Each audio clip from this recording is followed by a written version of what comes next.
Welcome to Brightly, You Radiant Being, the show that wildly recognizes, encourages, and invests in the radiance we all carry so you can shine your brightest. Each episode, we share soul driven advice and topics to help you live more brightly in mind, body, and spirit. Through sharing our experiences, friendship, and passions, we hope to impact you to step more brightly into yourself, inch by inch. Hi, Amy. Hi, Tracy. I love the ball cap. If you're not watching this on YouTube, Tracy's got a cool ball cap on and her hair in a ponytail through the little, what is that called in the back? Anyways, I was yeah. going to say I'm Sporty Spice, but this is Cognito Hide Your Hair Spice. I like sport. I am Bohemian Spice. Amy, I'm going just for a hike in the park after this. Amy's connecting with some really old friends, or not Yeah. old, but like longtime friends. They're ancient. Longtime friends. Oh, Yes. well, fun. Well, okay. I've been wondering lately. So I send you a lot of TikToks, as you know. Yeah. Well aware. And we're on Instagram. We're all over social media, right? For work, for life, for for the podcast, all that. Yes. I'm wondering, is your social media feed as whiplash inducing as mine lately? Well, it depends which social media I'm on. You curate yours? Yeah, there are some. I had to take Twitter off my phone because I finally was just like, it was too doom. It was Doom just too much scrolling. doom scrolling. It And was. so TikTok during the pandemic, and especially when I had all those surgeries last year and was, bedbound for a while, it became my TV because there really wasn't a lot of new content being published Right. and released. And there was so many amazing creators popping up because they suddenly had the time, right? Yeah. And so it became like my fun, happy place. And I still go there for about an hour or so a day or on like lunch breaks or when I'm eating and whatnot. And I noticed this week, I mean, there's a lot going on in the world, but in between the normal TikTok frivolities and like comedy sketches and astrology and tarot videos and like random gossipy celebrity news things, I saw some bombings in Ukraine. I saw massive floodings in Florida. I just saw absolutely like things that if you typically 50 years ago wouldn't have seen, right? Maybe a picture in a newspaper, maybe a clip Right. during the 5 o'clock news, and it was all interspersed during all this normal life stuff for other people. Oh, so that's the true whiplash where it was just like funny, horrible, laughing, crying. I'm just like, where am I? And yeah. I love that you brought up doom scrolling because I wasn't doom scrolling, right? No. Like it was just, and the people showing those things were just showing their life. Like they weren't even like, hey, look, this is terrible, but just like they're recording a moment in their life and like, I can't believe this is happening, right? And this is just the social media platform they have to be on. And it made me think about doom scrolling and like how to both try and edit my feed, but also not turn a blind eye to what's going on in the world. Right. And I was, in an effort for like self-preservation, I did have to block some creators or scroll past some things or say, you know what, I'm going to get my news from a news site, right? Like I'm going to trust that my media sources are going to show me these things at the appropriate time in the appropriate environment with the right commentary. But I was like, so many people doom scrolling, like you can lose hope so easily. Oh, absolutely. You can lose hope. And I noticed that our new computers for work, or that it's not new computers, but whatever the new Software downloaded solution, software has this thing that sometimes you accidentally hit and it's like the news, but it's not actual. A lot of it isn't actual news. A lot of it is like man gets eaten by giant whale or I mean, okay, I'm exaggerating with that, but it's not stuff that's helping you do but your work. no, it's not stuff for your work. But I sometimes it opens and then I get sucked into it. Oh, And then clickbait. I'm reading all these things that are like, oh, this person died doing this and that person killed this person. And I get that hopeless feeling. And I know what am I doing? Because I'm a happy person. And the same thing. It's not that I want my head in the sand, but I don't need that stuff in front of me. So I make it a point, like if it pops up, just get it to go away again without looking at it. But yes, I think it would be easy to lose hope if you're just immersed in the doom and gloom. And I like that you brought up that when you see it, your response is, oh, but I'm a happy person. Because I realized recently during our like feelings and emotions episode we did a while back, hope is a feeling. Yeah. Oh, right. That when somebody asks you how your day is or how you're doing today, hopeful is a valid response. I like that. Right? And so would you consider yourself a hopeful person? Like you said, I'm a happy person. Are you a hopeful person? Yes, but I will also say that there have been points in my life where I've lost that feeling of hopefulness. Say more. I just think that there's early in the pandemic, George Floyd, I lost that hope. I lost some hope. Other things, that have to do with things I don't want to talk about, even though I talk about most things, but that you get that feeling of like, why do I even, not that I would harm myself, but what's the point? Well, maybe not that you wouldn't harm yourself, but you're not helping yourself. Right. So I have an accountability partner who I meet with weekly, and we talk about a whole span of stuff going on in our lives and set goals and try and encourage each other in the areas where we need a little bit of help. And in one of my recent sessions this summer, I just said, like I was feeling really down and like feeling really depressed and like feeling really this. And I didn't do anything related to my goals, let alone much else. And Mark's response was, and I put it on a Post-it, why are you letting your emotions get in the way of your goals? Oh, whoopsies. That was my response too. Like, thanks, Mark. Time to reevaluate my life. Like, I even have a podcast on goal setting and all this and that. Because there's so often when I think I can only actively like go do things towards my goals when I'm feeling up or happy or whatever. Oh, that's eye-opening. Right. And it's kind of right. And maybe there are people who lend more to logic and people who lend more to emotions. And you and I talk a lot about feeling your feelings, and that was the explanation that I gave. But as I was sharing the explanation, boy, did it feel like an excuse. And it's like, yeah, why did I let my emotions get in the way of my goals? Well, I feel like this is something, I know we're talking about hope, but I feel like this might be something we need to. Oh yeah, that's another topic for sure. We need to talk about that deeper. So hopeful is hope is a feeling state, right? Yeah. So do you feel hopeful?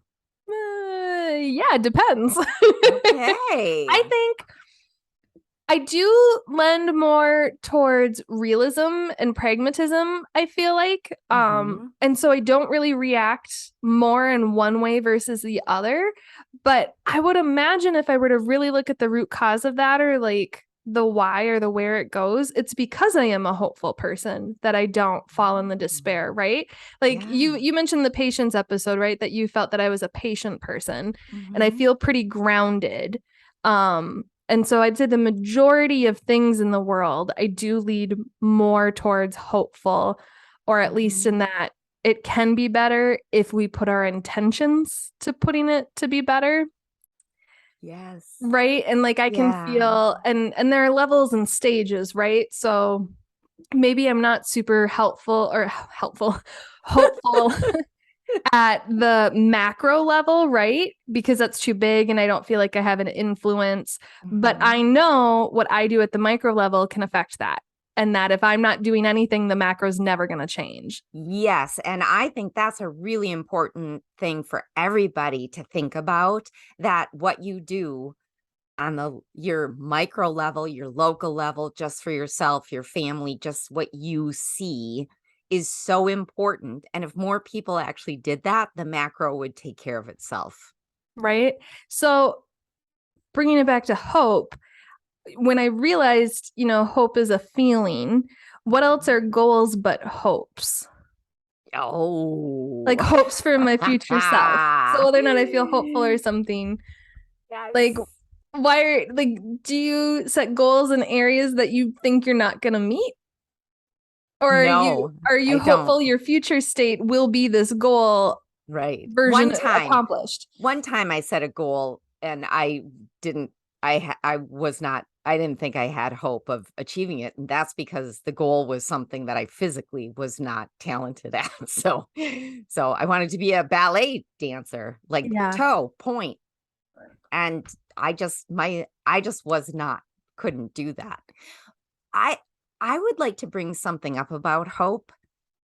And I'm wondering if you maybe got this impression about it. I feel like hope got a little bit of a bad rap, and that there was a book, and I don't know, it was like 15 laws of something by, I should know his name. He's written many books.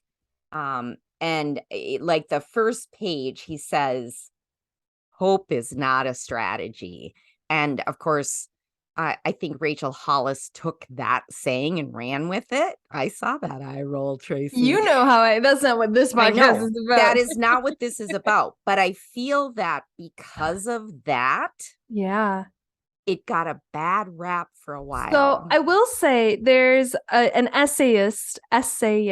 She writes Yeah. essays. And now I think you can call her an author because most of her essays have been turned into books. And I think some of her books just started as a book. But she says, hope gets you there, work gets you through. Oh, I So like that. I see where that person was going with hope is Mhm. not a strategy, Right. because that's more the equivalent of wishing, right? Like Yes, it that's depends like, on oh, how I you hope I define get $1 hope. million.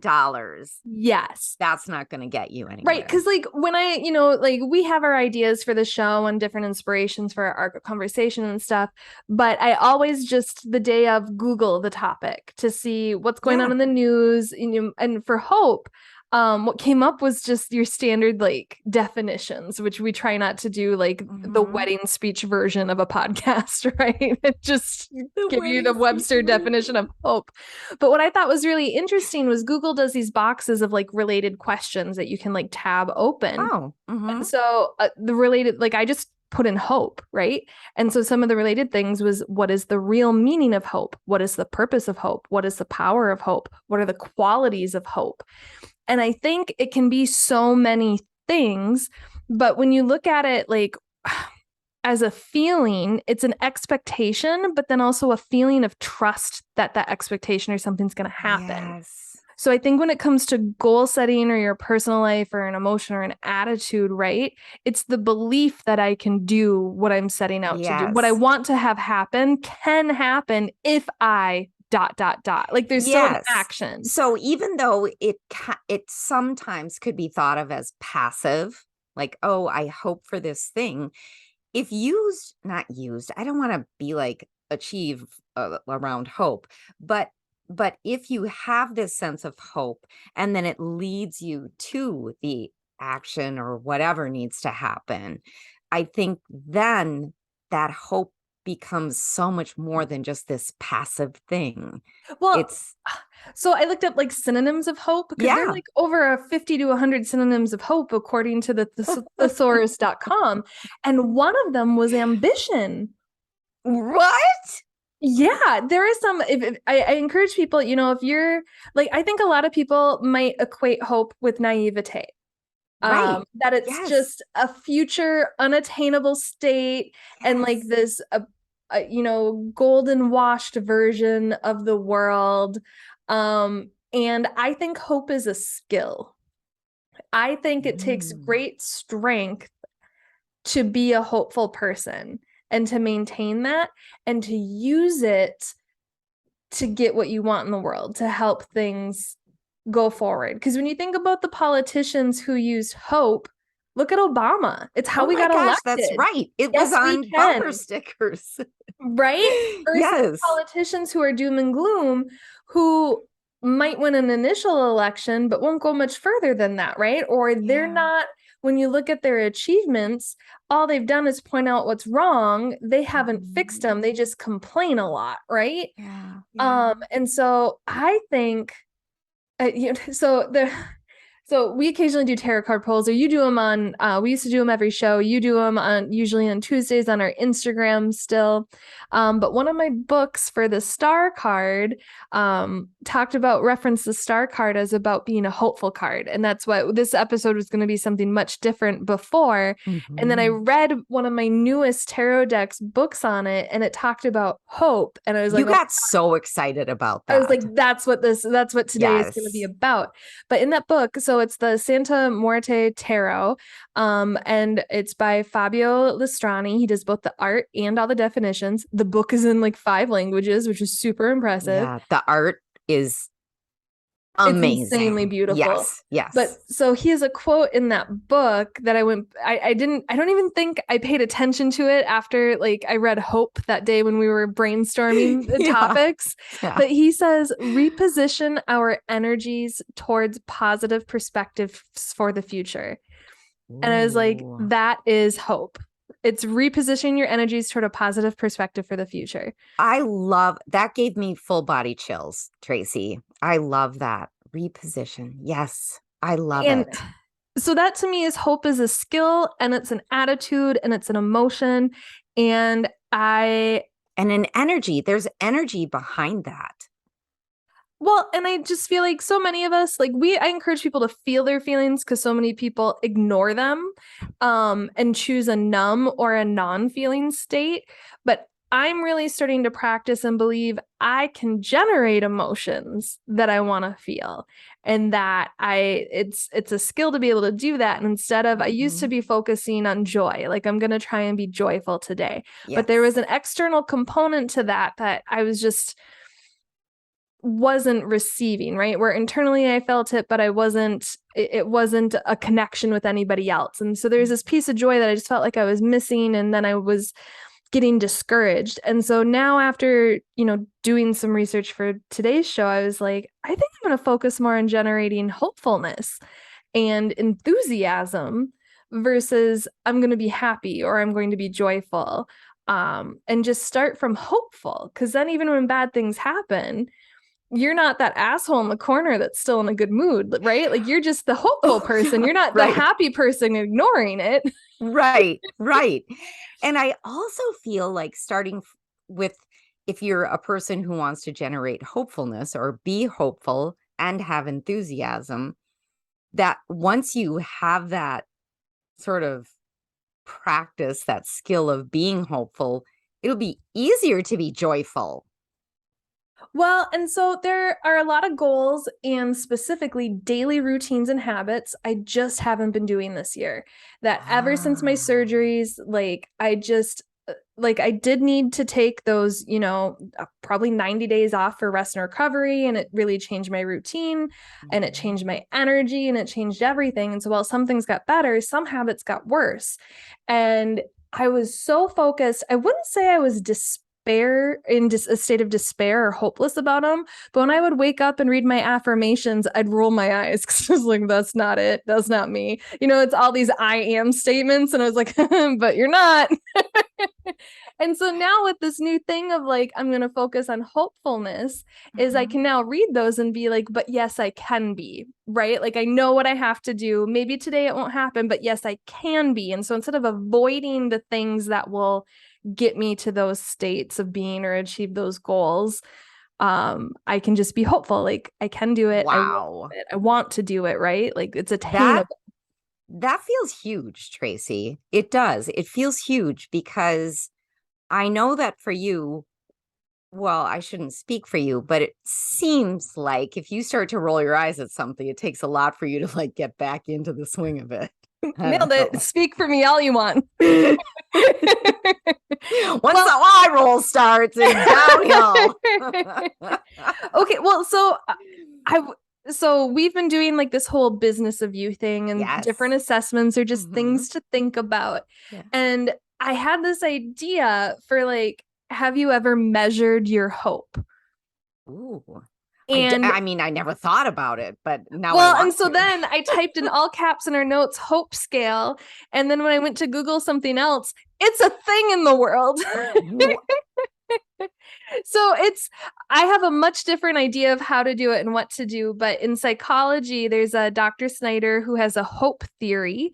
And so Hope theory. right, hope theory. And he has a hope scale. And there's actually like this 12 question scale from a positive psychology perspective, Hmm. where you could actually, from the frame of mind of like your mental health, kind of see where you lie as a hopeful person or not.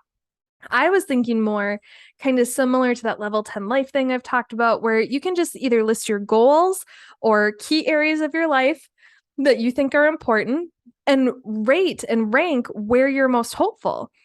Create your own scale of, from despair to hopeless to hopeful, and what that looks like for you, and kind of create these measurements like a bar chart or something like that, and see like, where do I need to put more hope?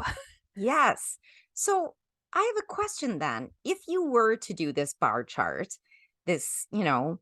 and you found in one area of your life or one of your goals or something, you weren't feeling a lot of hope around that. How do you um cultivate that, build that, energize that, whatever? How do you create more hope in yourself? So this is where me and positive psychology don't get along. This is where the eye rolls.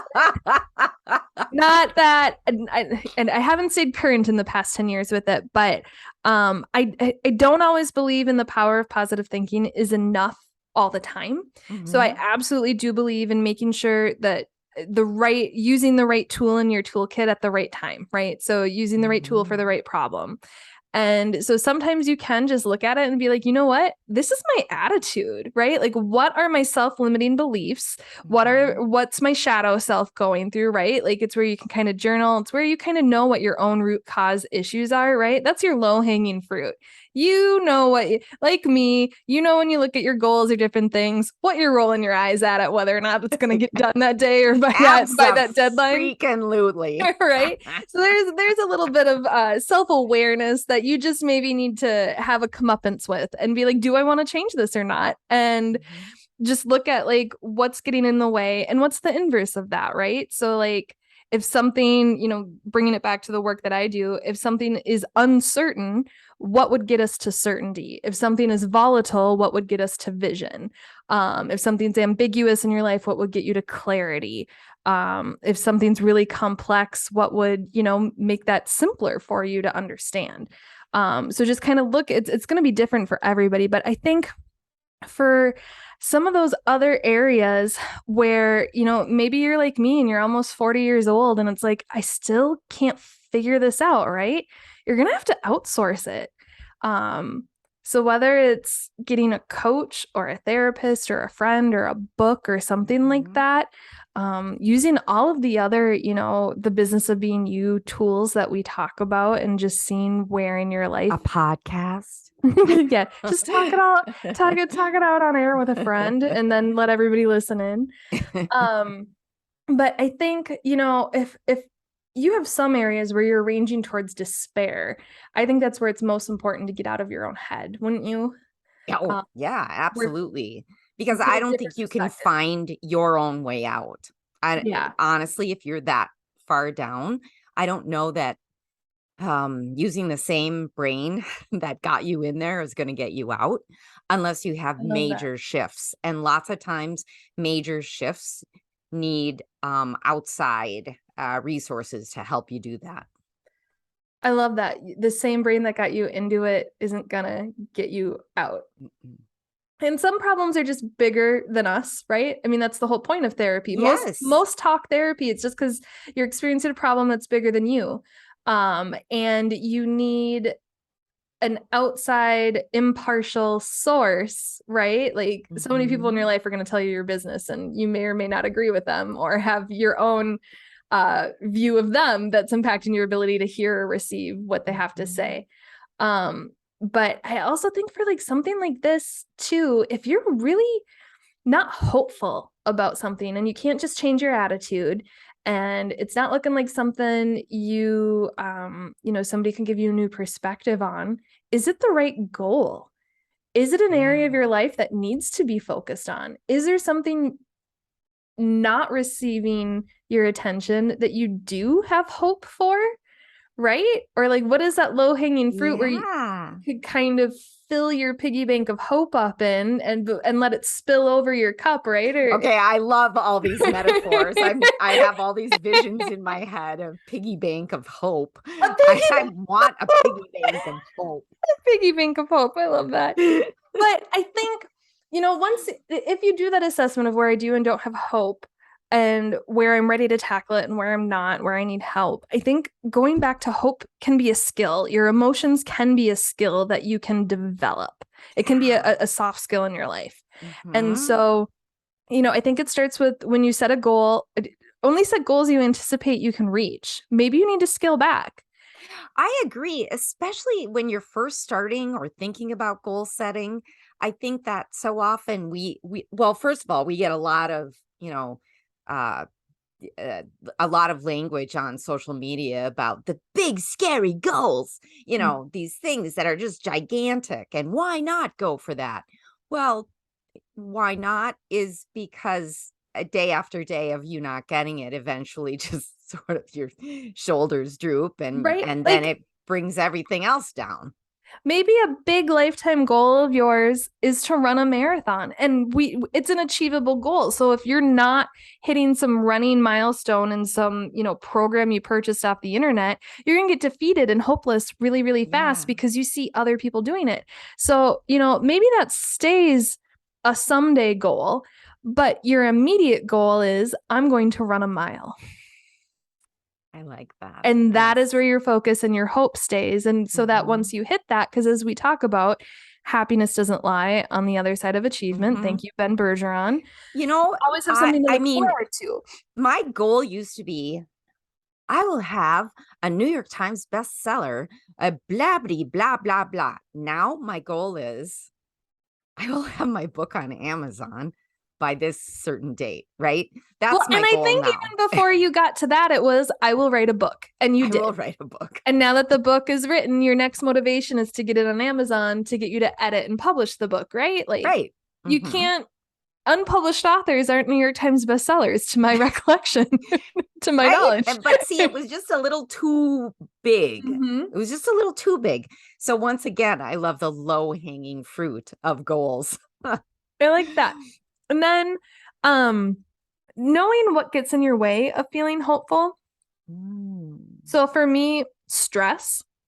I have this late summer, early fall is the time when I produce the most work and my job. So from January through August, I am collecting information. Ooh. And then come September, I have to spit that out succinctly, clearly, quickly, beautifully. A lot of people have a lot of opinions throughout the process. I have to get feedback so I get more information in, and then that might change the whole thing.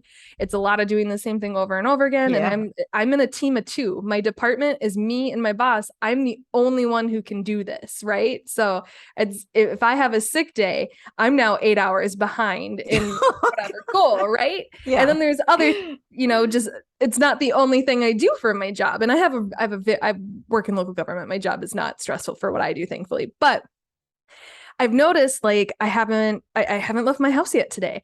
I haven't gone for a walk in 2 or 3 weeks, and I haven't done all this stuff. And like today I've had a major accomplishment within the project. We got some things out. I got some good feedback.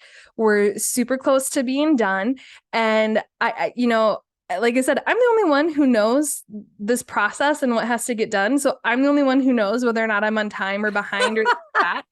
But like every meeting I have with my boss, I'm like, oh my God, I'm going to get fired. And he's just so happy and thrilled with everything I do. Right.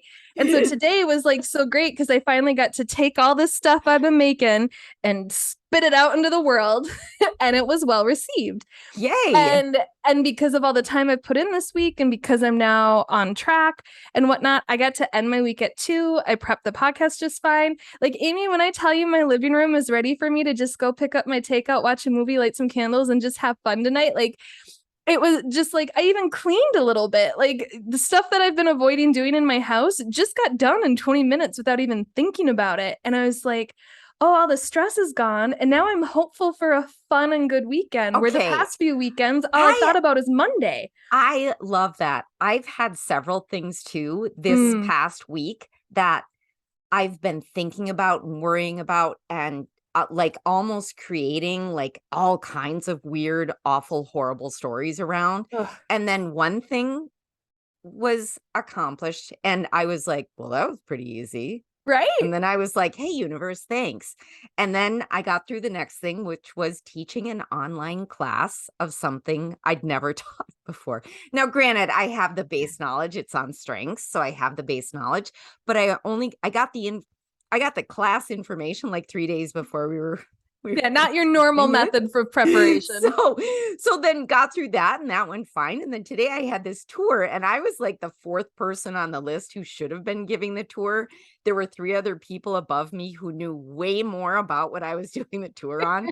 But they were all gone. So I had to do it, but I had other people with me. You were the Sam Seaborn of the library. Again, now I'm like, I realize now that no matter what, I can have that hope. But something else came to me when you were talking, and I just want to remind. Well, so I was super. Oh, did you remember? Yeah. Just think about who you hang around with.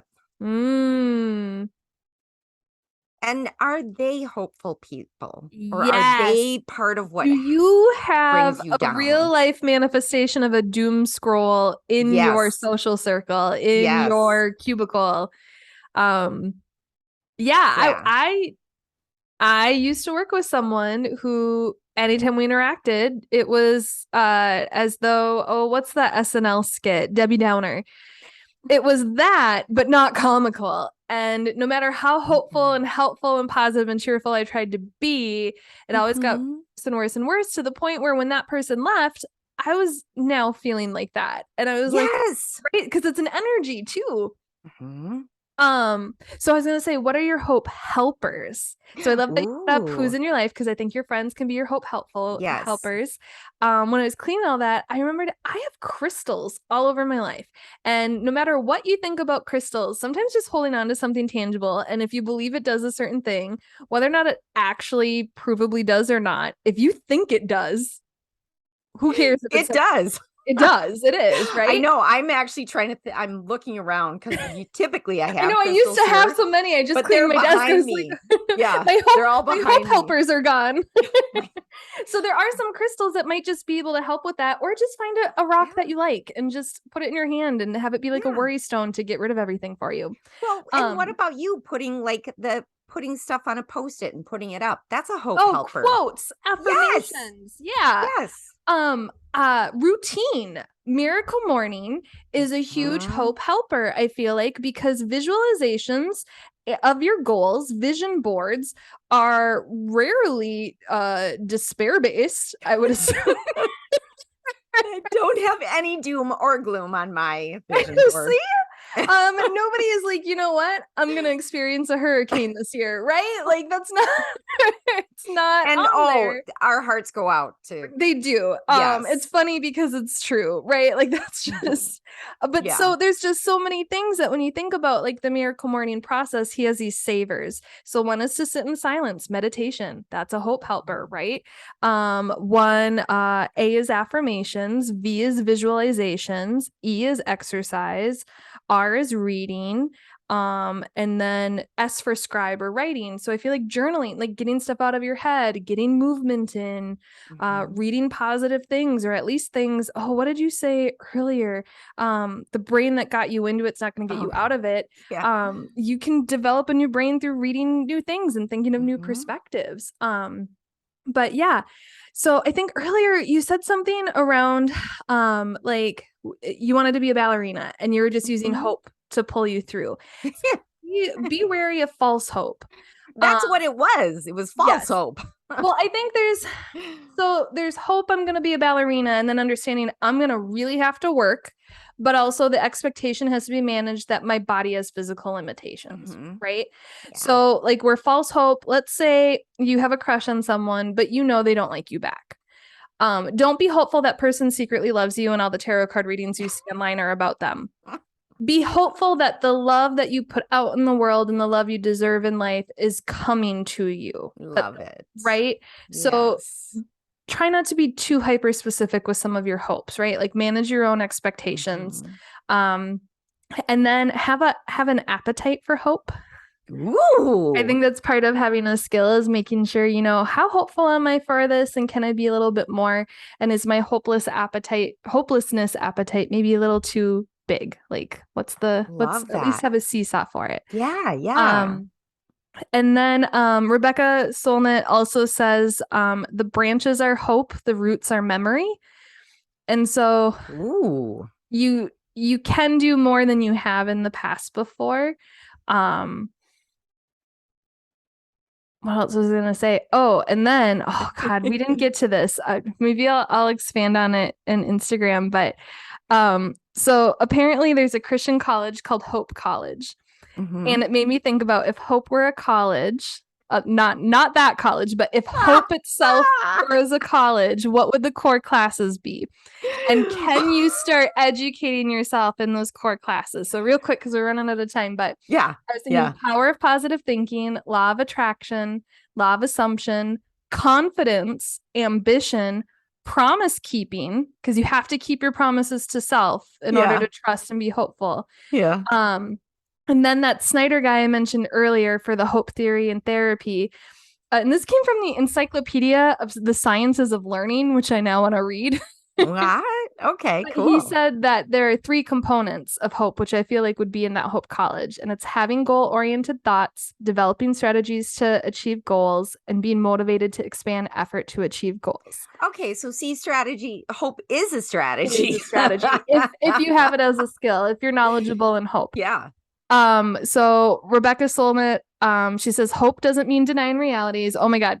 Like most of my quotes are just from the first 3 pages of her book, Hope in the Dark. So I highly recommend it. I'll put those quotes online next week. She says, hope locates itself in the premise that we don't know what will happen and that in the spaciousness of uncertainty is the room to act. Spaciousness of uncertainty is the room to act. Oh my goodness gracious. And then the book itself is about social activism and not losing hope. It's called the subtitles Untold Histories, Wild Possibilities. And she quotes James Baldwin, who's another amazing author in the world of social activism and race and all that everybody should read. But we'll end with this. Not everything that is faced can be changed, but nothing can be changed until it is faced. Wow. Whatever is going on in your life, I hope you have the hope to face it and that you can build hope as a skill, or at the very least recognize it as an emotion. And with that, if this episode spoke to your soul, please share it with a friend. And if you have time, give us some love on your preferred platform with a rate, review, and subscribe. You can also reach out to us via Instagram and YouTube under The Brightly Podcast or via email at brightlypodcast@gmail.com. And with that, we hope you have a bright and beautiful day. I didn't realize we had that. Bye. Bye.